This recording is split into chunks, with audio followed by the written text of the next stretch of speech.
Hello. Hello ಹಾ, madam, ನಮಸ್ಕಾರ. ನಮಸ್ತೆ. ಲಕ್ಷ್ಮೀ ಹೆಬ್ಬಾಳ್ಕರ್ ಅವರಾ? ಹೌದು. ನಾವೇನಿಲ್ಲ, ಇಲ್ಲಿ ಬೆಂಗಳೂರಿಂದ ಸಂತೋಷ್ ಗೌಡ ಅಂತ ಮಾತಾಡ್ತೀನಿ. ಯಾರು? ಸಂತೋಷ್ ಗೌಡ ಅಂತ.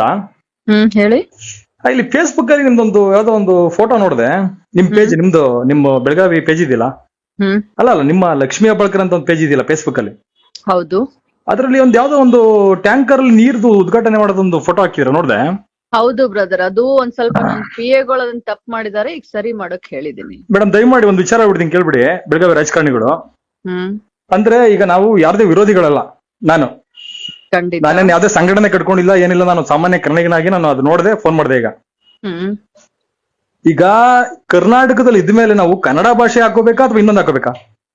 ಖಂಡಿತವಾಗ್ಲು ಕನ್ನಡ. ಈಗ ತಮಿಳ್ನಾಡಿಗೆ ನಮ್ಮೂರು ರಾಜಕಾರಣಿಗಳು ಸುಮಾರು ಜನ ಹೋಗಿದ್ದಾರೆ. ಅಲ್ಲಿ ಹೋಗಿ ಕನ್ನಡ ಪ್ರೇಮ ಮರಿತಾರ, ತಮಿಳು ಇದು ಮಾಡ್ತಾರ ಅಲ್ಲಿ?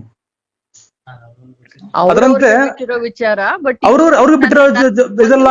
ನೀವು ಕರ್ನಾಟಕದಲ್ಲಿ ನೀವ್ ಹೇಳೋದ್ನ ನಾನ್ ಕೇಳದ್ನಲ್ಲ ಇಲ್ಲಿವರೆಗೆ. ಹೇಳಿ. ಫಸ್ಟಿಗೆನೆ ಹೇಳ್ದೆ, ನನ್ನ ನಜರ್ಗೆ ಬರ್ದೆ ಅದಾಗಿದೆ. ಆಲ್ರೆಡಿ ನಾನು ಅದನ್ನ ತೆಗೆದು ಬೇರೆ ನೀನು ಸ್ಪೆಷಲ್ ಆಗಿ ಬೇರೆದ್ ಮಾಡಿ ಇವತ್ ಸಾಯಂಕಾಲ ಒಳಗಡೆ ಸ್ಟಿಕ್ ಮಾಡಿ ನನ್ಗೆ ವಾಟ್ಸ್ಆಪ್ ಮಾಡಪ್ಪ ಅಂತ ಈಗಾಗ್ಲೇ ನನ್ PA ಅಲ್ಲ, ಅದು ಒಂದೇ ಅಲ್ಲ ಮೇಡಮ್, ಸುಮಾರು ನೋಡಿದೀವಿ. ನೀವು ಮಾಡೋಂಥದ್ದು ಎಷ್ಟೊಂದು ನೋಡಿದೀವಿ ಹೇಳ್ರಿ. ನಾವು ಬರೀ ಕನ್ನಡನೇ ಇರೋದಿಲ್ಲ ಅಲ್ಲಿ. ಎರಡು ಹಾಕ್ಬೇಕಾಗತ್ತೆ ಬ್ರದರ್. ಎರಡು ಎಂದಕ್ಕೆ ಹಾಕ್ಬೇಕು? ಮಹಾರಾಷ್ಟ್ರದಲ್ಲಿ ಹಂಗಾರೆ ಕನ್ನಡ ಹಾಕ್ತಿದಾರಾ?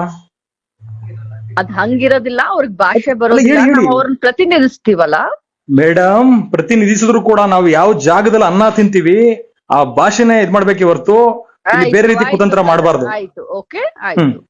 ಆಯ್ತು ಅಲ್ಲ, ನೀವು ಕೋಟ್ಯಾಂತರ ರೂಪಾಯಿ ದುಡ್ಡು ಮಾಡ್ತಿರೋದು ಕನ್ನಡಿಗರ ಹಣ. ಅದು ಆಯ್ತಪ್ಪ, ಇಲ್ಲ ಅಂತ ಹೇಳ್ತೀನಿ. ಕನ್ನಡಿಗರ ತೆರಿಗೆ ಹಣ. ಅದನ್ನ ಅರ್ಥ ಮಾಡ್ಕೊಳ್ಳಿ. ಕುತಂತ್ರ ಮಾಡ್ಕೊಂಡು ಹೋದ್ರೆ ನೆಮ್ಮದಿ ಇರುತ್ತಾ ಅಲ್ಲಿ ಬೆಳಗಾವಿಲಿ? ಇಲ್ಲ ಅಂತ ಹೇಳದ್ನ ಆಯ್ತು.